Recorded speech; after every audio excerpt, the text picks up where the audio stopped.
سيداتي سادتي، مرحبا بكم والف مرحبا بكم من جديد مع طريق في قناتكم افائل، قناه اللي كتثبت لكم العروض العقاريه المختلفه وكتجيب لكم اجود ما كاين في العقارات. اليوم كنعرض عليكم باش تشاهدوا معايا فيديو اللي غادي نقوم بالوصف فيه بكل دقه احدى الفيلات المعروضه للبيع.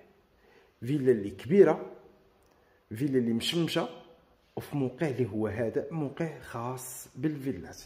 حتى نتوما اعزائي المشاهدين اللي كتشوفوا هذا الفيديو كنبغي نقول لكم الا كان عندكم شي عقار بغيتو تحطوه في البيع فانا راهن على الخدمه وراهن اشاره ديالكم كيفما كان. مثلا كانت فيلا، كان عقار ديال الارض او شقه او كذلك فيرما، فنحن راهن على الخدمه وراه الاشاره معكم طريق الرقم ديال الهاتف ديالي كيبان لكم اسفل الفيديو. ما تنساونيش بالدعم بالضغط على زر الاشتراك والاعجاب. اليوم كنتواجد بكم بمدينه مكناس، ومن مدينه مكناس اقدم لكم التحيه والسلام. الحي اللي كنتواجد به هو على مقربه من الحي ديال لاسياندا مدينه مكناس. هذا الحي هذا معروف بالفيلات ديالو، الفيلات اللي هما مختلفين الاحجام، كاين الكبار كاين الصغار. الفيلا اليوم اللي كنتواجد فيها في الحجم ديالها ولا المساحه ديالها من الحجم المتوسط اللي فيها 208 ديال المتر مربع في الارض، مبنيه تقريبا على 330 متر. كيفاش مبنيه على 330؟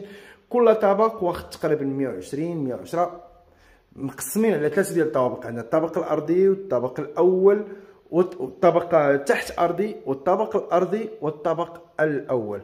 بالنسبه للطابق الارضي هو اللي كنتواجد فيه دابا، اللي كنلقاو فيه صالات ديال الاستقبال ولا كما كنقولوا صالونات اللي هما مفتوحين. عندنا الباب ديال الدخله ديال العقار هو هذا، حنا نشوفوا من الدخله ديالنا شنو كاين. المدخل ديال العقار فيه شنو كنلقاو في الداخل ديال العقار؟ كما كتشوفوا معايا الشميشه، كاينه جريده صغيره هي هذه. حنا داخلين الباب الرئيسي ديال العقار هو هذا، كاينه واحد الجريده صغيره هنا، كاينين دروج كبار ديال المدخل، وعندنا كذلك باب ديال الكراج دايرينو من هاد الجهه. هنا عند هاد العقار هذا عنده مدخل اخر الا بغيتي تدخل من الباب ديال الكراج من هنايا، وغادي نشوفوا كل حاجه بالضبط كيفاش تقسمات وكيفاش جات. ما قلت المساحه اللي كاينه في الارض فين تبنى هاد العقار فيها 208 ديال المتر مربع. الواجهه ديال العقار كلها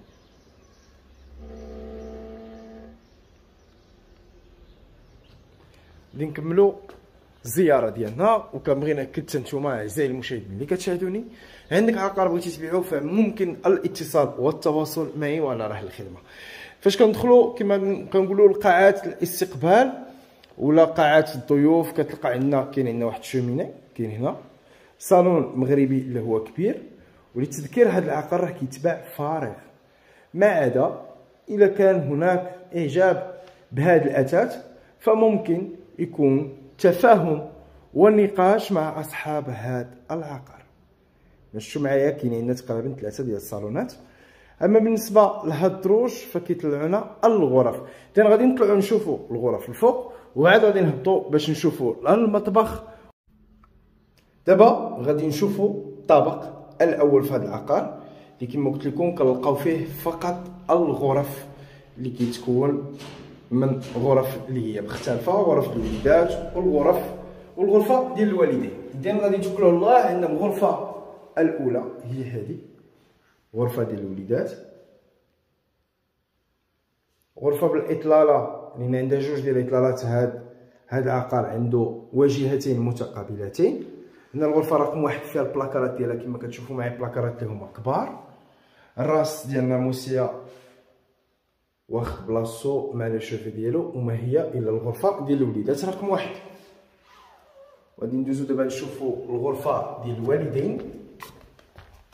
هنا فيها بلاكارات دريسينغ اللي هو كبير في المدخل، فيها حمام بالدوش ديالو والطواليت ديالو لافابو.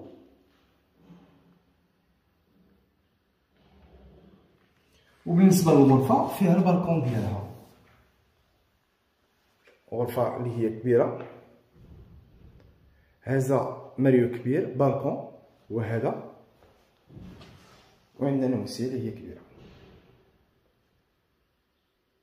غرفه من الحجم الكبير، ماشي غرفه اللي هي صغيره، انما كما كتشاهدوا راه فيها هذا الدريسينغ وفيها الحمام، وكذلك هزنا ناموسيه كبيره، وكما قلت البالكون ديالها. شوفوا عندنا عدد ديال الغرف دابا شفنا جوج، وباقي لنا جوج، اذا عندنا 4 ديال الغرف. هنا عندنا الحمام اللي كومونيكون، ولا الحمام ديال المتصل ديال الغرف ب3.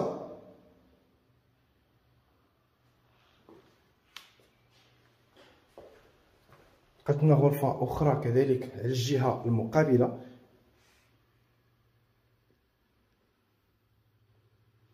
مساحه اللي هي مساحه كبيره، ومازال غادي نهبطوا للطابق تحت ارضي باش غادي نشوفوا المطبخ، ومازالنا واحد السيجور.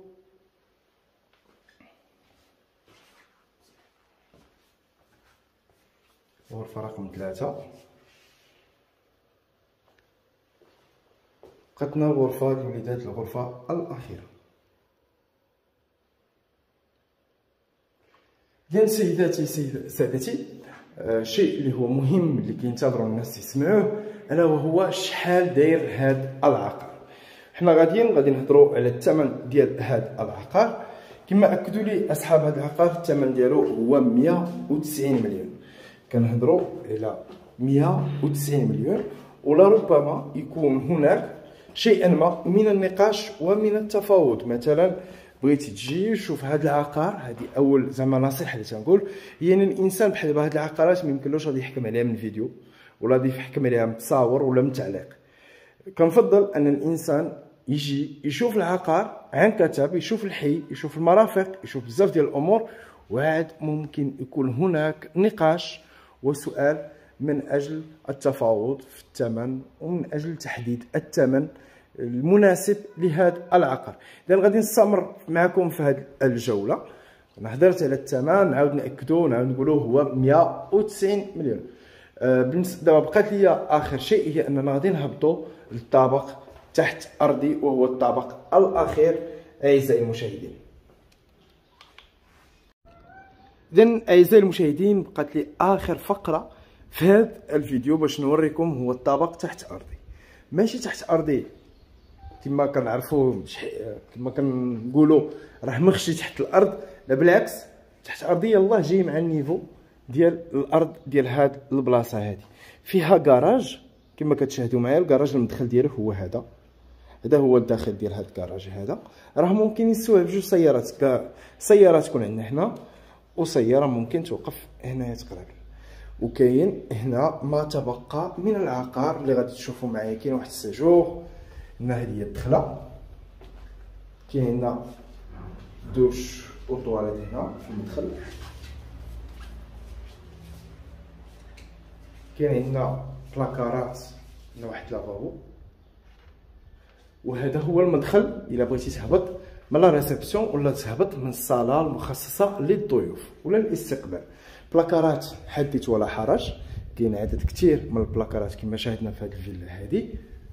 للاعاده وللتذكير، هنا راه كنتواجد بكم بمدينه مكناس، وبالضبط البلاصه فين كنتواجد على مقربه من واحد من الاحياء العريقه والمعروفه في مدينه مكناس، هو لاسيندا. معروف بالفيلات ديالو المختلفه، كاين فيلات كبار، كاين فيلات صغار، ما الى ذلك. الفيلا اللي كنقترح لكم اليوم راه هذه متوسطه الحجم، المساحه ديال الارض ديال 208 ديال المتر. اما المساحه المبنيه، شنو كنعني المساحه المبنيه؟ هي اللي تبنى فيها كل طابق، فهي كتفوق على ما كنظن كتفوق 110 ديال المتر مربع بتحديد. هذا الشيء بالقدره العينيه ديالي. غادي نكملوا الزياره، غادي تشوفوا معايا دابا اخر شيء بقى لينا هو نشوفوا المطبخ ديالنا كي داير. عندنا على يدينا ديال اليسار ساجور، كما شفتوا راه مساحه اللي بصح كبيره، وكتحدث على نفسها انك فين ما كدور كتلقى فضاء اللي هو كبير. فضاء سواء مخصص للاستقبال، فضاء مخصص للناس القاطنين بالمنزل، فضاء ديال الاطفال، ما الى ذلك. حنا شفنا ساجور واحد اخر، وهنا عندنا مطبخ اللي هو مطبخ رائع سيداتي. مطبخ اللي عندك فيه بلاصه ديال سالا مونجي، فيه كذلك كونطوار اللي كله ولا بلان دو طرافاي اللي كله مصاوب من الرخام وكله من الخشب. فيه نيفويات كاملين، مطبخ اللي هو عامر او مطبخ اللي هو كبير. فيه البلاصات فين دير لي فريغو، فين دير الثلاجات، نيفويات كاملين عامرين بلي بلاكار. وماشي غير هادشي، قالنا نشوفو كاين واحد لاكور للتذكير بالنسبه للثمن ديال العقار كما حدوه معايا اصحابه هو 190 مليون. ولربما كنقول يكون هناك شيء ما من النقاش ومن الحوار من اجل الثمن. يكفي ان الانسان يجي ويشوف العقار عن كتب، وعاد ممكن داك الساعه ندخلوا في نقاشات اللي تكون جديه من بعد ما انه يكون عنده اقتناء بهذا العقار. كما شفتوا معايا بالنسبه لاكور راها دايرينها من الفوق، دايرين فيها مسدوده كلها بالحديد بالكرياج ديالها كلها، زايد دايرين فيها هاد الكوان هذا بحال باربيكيو، زايدين كويزين وحده اخرى اللي هي اكسترن برانيه، وعندنا هنايا دايرين واحد السقايه، واحد الديكور ديال واحد السقايه هو هذا. اذا مع هذا الديكور هذا كنقول لكم اعزائي المشاهدين دمتم في رعايه الله، والى عقار مقبل ان شاء الله مع طريق عما قريب.